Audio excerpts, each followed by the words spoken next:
Hi friends, అందరు బాగున్నారా? నేనైతే చాలా బాగున్నాను. నాలాగా మీరు కూడా బాగుండాలని కోరుకుంటున్నాను. ఈరోజు అయితే మా పొలానికి వచ్చి మా అమ్మ వాళ్ళు అయితే వరి నారు లాగుతున్నారు. లాగి చిన్న చిన్న కట్టలు అయితే కడుతున్నారు. మా తమ్ముడు అయితే టిల్లర్ సహాయంతో అయితే పొలం దున్నుతున్నాడు.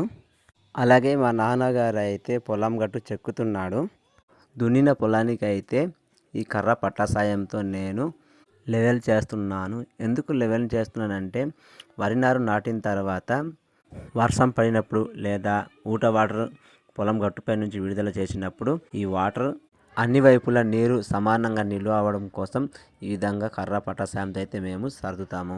మా అమ్మ వాళ్ళు అయితే 10 గంటలకు అయితే భోజనం తెచ్చారు. నేను మా బామ్మది భోజనం చేసి వాటర్ తాగి నాటడానికి అయితే మేము వెళ్తున్నాము. మా వాళ్ళందరూ నాటుతున్నారు. అయితే నేను నాటడానికి అయితే రెడీ అయిపోయాను. చూడండి, మా వాళ్ళు అయితే చాలా స్పీడ్గా నాటుతున్నారు. వాళ్ళతో అయితే మిషన్ కూడా చాలా కష్టమండి, అంత స్పీడ్గా నాటుతున్నారు. నేనైతే చాలా స్లోగా నాటుతున్నాను. కానీ మా వాళ్ళు అయితే నిజమేనండి, ప్రతి సంవత్సరం వీళ్ళకి అలవాటు కాబట్టి అలా స్పీడ్గా నాటుతున్నారండి. కాసేపు రెస్ట్ తీసుకుందామని కూర్చుంటే మా నాన్నగారు అయితే అప్పుడే పప్పాలు కొని తెచ్చారండి. మనిషికి 2 పంచుకున్నామండి. పంచుకుని ఎలా తింటున్నాం చూడండి. నేను కూడా పప్పాలు 2 తీసుకున్నాను. తినేసి టేస్ట్ ఎలా ఉందో మీకు చెప్తానండి.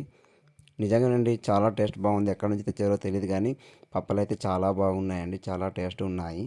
నేను పనస పండుగ అయితే చెట్టులో వెళ్తున్నప్పుడు మా పొలం గట్టుపైన అయితే 2 పాములు అయితే కనిపించాయండి. ఇది ఏం పాము నాకైతే తెలియదండి. ఈ పాము పేరు మీకు తెలిసి ఉంటే కామెంట్ చేయండి. అలాగే పొలం పనులు చేసేటప్పుడు చాలా జాగ్రత్త అండి. పొలం గట్టు మీద ఇలాంటి పాములు అయితే చాలా ఎక్కువగా ఉంటున్నాయి. మేమైతే పనస చెట్టుకు వచ్చేసాము. మా లడ్డుగడ అయితే పనస కొమ్మ పట్టుకొని అయితే చూడండి ఎలా ఊగుతున్నాడు. అలాగే మా పాప చూడండి, మా పాప అయితే మొబైల్ని బొమ్మ చూస్తుంది. అలాగే మా తమ్ముడు అయితే చెట్టు ఎక్కేసాడు. చెట్టు ఎక్కి పనసపండు పండిందో లేదో చెక్ చేస్తున్నాడు. ఒక కాయ అయితే పండి ఉంది. ఆ పండు అయితే నాకు ఇప్పుడు మా తమ్ముడు అయితే ఇస్తున్నాడు. నేనైతే తీసుకుని నేనైతే ఇప్పుడు మా పొలానికి అయితే పట్టుకెళ్తాను. నేను పనసపండు పట్టుకెళ్తున్నప్పుడు మా లడ్డుగాడు అయితే నేను మోస్తాను డాడీ అనేసి అన్నారు. అయితే మా లడ్డుగాడికి అయితే మోయించాను. మొయ్యలేవరన్నా సరే ఎలా మోసుకెళ్తున్నాడు చూడండి. వీడియో నచ్చితే సబ్స్క్రైబ్ చేయండి, లైక్ చేయండి. నెక్స్ట్ వీడియోలో మళ్ళీ కలుద్దాం ఫ్రెండ్స్.